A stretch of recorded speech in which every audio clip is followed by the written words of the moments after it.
Los circuitos neuronales responsables por el autocontrol de la conciencia son altamente vulnerables a bajo estrés. Cuando ellos se apagan, los impulsos primarios se descontrolan y se da una parálisis mental. En este breve video veremos cómo reaccionan las personas sometidas a estrés y qué sucede en su cerebro.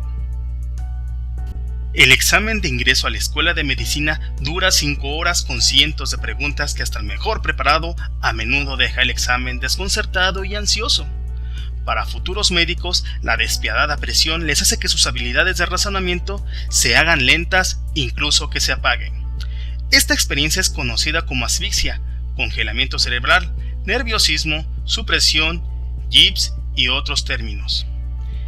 Es demasiado familiar para prácticamente cualquier persona que haya improvisado un discurso, que se haya topado con el bloqueo de escritor o haya tenido dificultades en un largo examen.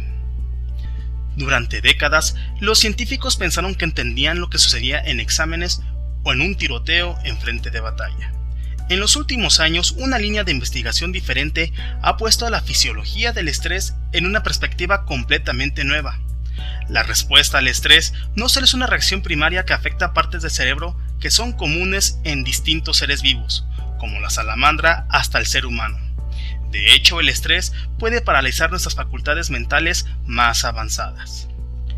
Los antiguos libros de texto explican que el hipotálamo, que está en la base del cerebro, reacciona al estrés activando una ola de hormonas de la hipófisis y de las glándulas suprarrenales, que hacen que se acelere el corazón, se eleve la presión y disminuya el apetito. Recientes investigaciones revelan un papel inesperado para la corteza prefrontal, que controla y media nuestras altas capacidades cognitivas, como lo que es concentración, planificación, toma de decisiones, percepción, juicio y la capacidad de recuperar recuerdos. Cuando todo está bien, o sea que no hay estrés, la corteza prefrontal mantiene bajo control todas nuestras emociones e impulsos más bajos. Pero en un momento de estrés agudo e incontrolable, la corteza transfiere el control de alto nivel a otras estructuras evolucionadas más antiguas. Y nos encontramos consumidos por una ansiedad paralizante o sujetos a impulsos que generalmente controlamos, como la indulgencia en exceso de la comida, bebida, drogas o gastar dinero en una tienda local, o simplemente lo perdemos. Entremos en este momento a otro tema y cómo perdemos el control. Pues el área que está justo detrás de la frente es el centro de control ejecutivo. Ahí se encuentra la corteza prefrontal. Esta es responsable de inhibir los impulsos inapropiados. Sin embargo, el estrés agudo es capaz de quitarle el control y dárselo a las emociones e impulsividad. Cuando nos encontramos sin estrés, las señales de la corteza prefrontal se mueven en áreas profundas en el cerebro para regular nuestros hábitos, apetitos básicos, hambre, sexo y agresión, y respuestas emocionales tales como el miedo. La corteza también regula las respuestas del estrés del tronco cerebral, incluida la actividad de las neuronas que producen norepinefrina y dopamina. Los niveles moderados de estos dos neurotransmisores activan los receptores que fortalecen las conexiones con la corteza prefrontal. En otro caso, cuando nos encontramos estresados, la amígdala controla la producción de exceso de dopamina y norepinefrina en condiciones estresantes.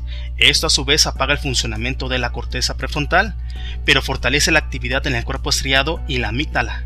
Altos niveles de dopamina y norepinefrina en la corteza activan los receptores que abren canales que desconectan los enlaces con las neuronas prefrontales, lo que debilita el papel de esta área de control, de las emociones y de los impulsos. Por eso es que nos sentimos con tanta rabia y nos descontrolamos. Ahora vamos a entrar en la mente de los nerviosos. Ha fascinado a científicos por décadas. Por ejemplo, después de la Segunda Guerra Mundial, los investigadores analizaron por qué los pilotos que eran muy hábiles en tiempos de paz tuvieron un simple error, pero fatal, al maniobrar durante la batalla. Lo que sucede realmente detrás del hueso frontal del cráneo sigue siendo un misterio, hasta la llegada reciente de técnicas de neuroimagen. En un escáner del cerebro, el alboroto de la actividad en la corteza prefrontal da una pista de cuán vulnerable es el controlador maestro del cerebro. La corteza es tan sensitiva al estrés debido a su estado especial dentro de la jerarquía de las estructuras cerebrales. Es la región cerebral más altamente evolucionada. más grande proporcionalmente en los humanos que en otros primates, y constituye un tercio completo de la corteza humana. Madura más lentamente que cualquier otra área del cerebro, y alcanza la madurez completa solo después de la adolescencia. El área prefrontal alberga los circuitos neuronales para el procesamiento abstracto y nos permite concentrarnos y mantenernos en una tarea en específico. Mientras almacenemos información en el esquema de dibujo mental de la memoria de trabajo, esta área de almacenamiento de memoria temporal funciona al permitirnos tener en mente información como la suma de dígitos que deben trasladarse a la siguiente columna al realizar una suma. Como unidad de control mental, el área prefrontal también inhibe los pensamientos y acciones inapropiadas. El centro ejecutivo neurológico funciona a través de una amplia red interna de conexiones entre las neuronas, de forma triangular, llamadas células piramidales. Estas neuronas mandan conexiones para alcanzar más distancias del cerebro que el control de nuestras emociones, deseos y hábitos. La memoria funcional nos recuerda empezar las tareas programadas para la siguiente semana, y otro circuito envía un mensaje para bajar las regiones cerebrales señalando que es quizás mejor olvidar una segunda copa de vino.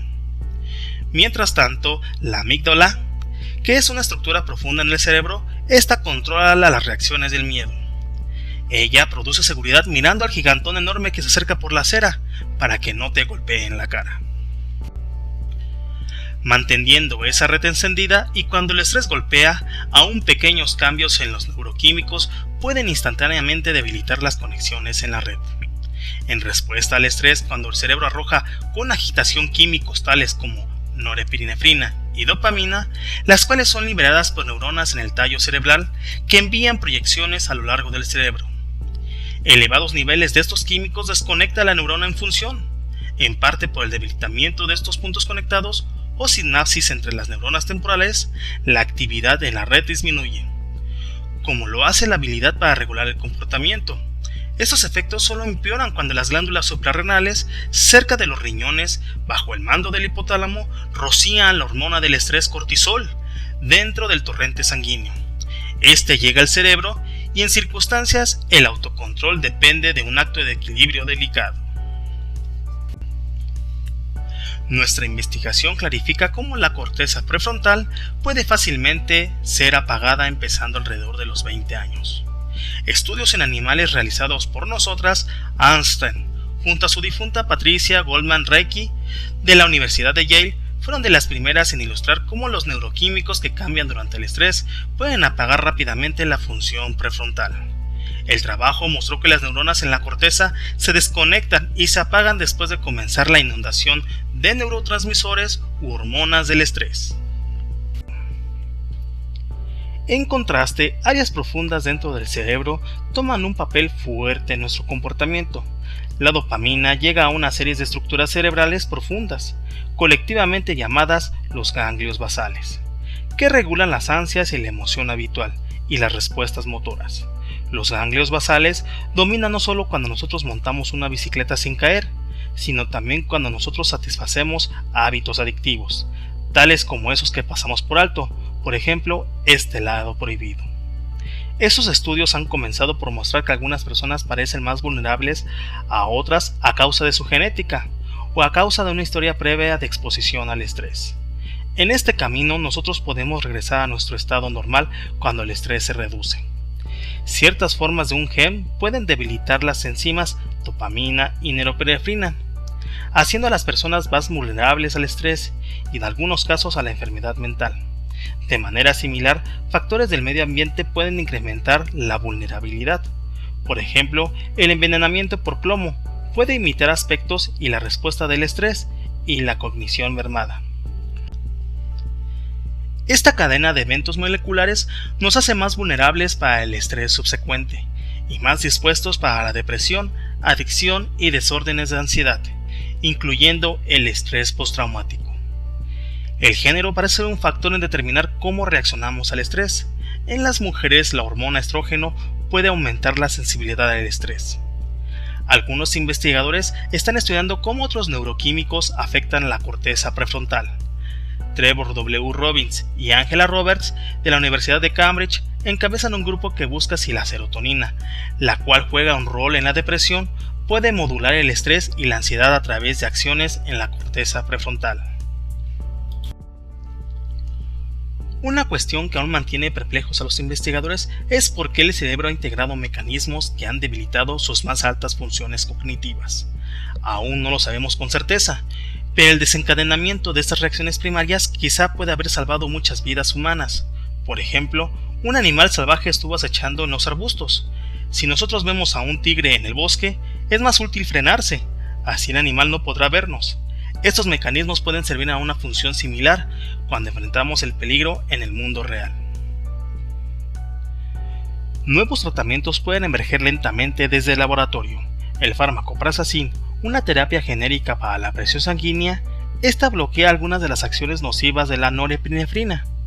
Ha sido probado en veteranos y civiles con trastornos de estrés postraumático. El Prazacin también parece disminuir tanto el deseo intenso de alcohol como los niveles de consumo.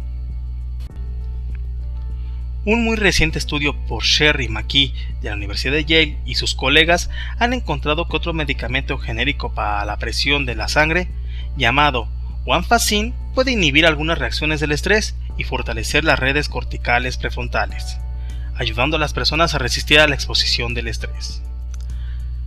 Arnstein de la Universidad de Yale reciben regalías de las farmacéuticas Shire por una forma de liberación prolongada de la Guanfacin, usadas en el tratamiento del trastorno de déficit de atención con hiperactividad en niños y adolescentes, pero no reciben regalías por la forma de liberación inmediata de la droga usada en adultos en este estudio. Además, varios laboratorios han mostrado que las estrategias conductuales, tales como la relajación, respiración profunda y meditación, pueden reducir la respuesta del estrés. ¿Y qué hay acerca de este sentido de control? Quizás aprendiendo acerca de cómo el cerebro reacciona ante el estrés, tú puedas alejarte con un mejor sentido de control. La próxima vez que estés haciendo un examen o estés hablando en público y tu mente se pone en blanco, tú puedas decirte a ti mismo: esto es solo mi cerebro intentando salvarme de un tigre. Esto te dará una sonrisa confortable, aun si no te llega la respuesta o palabra correcta a tu mente.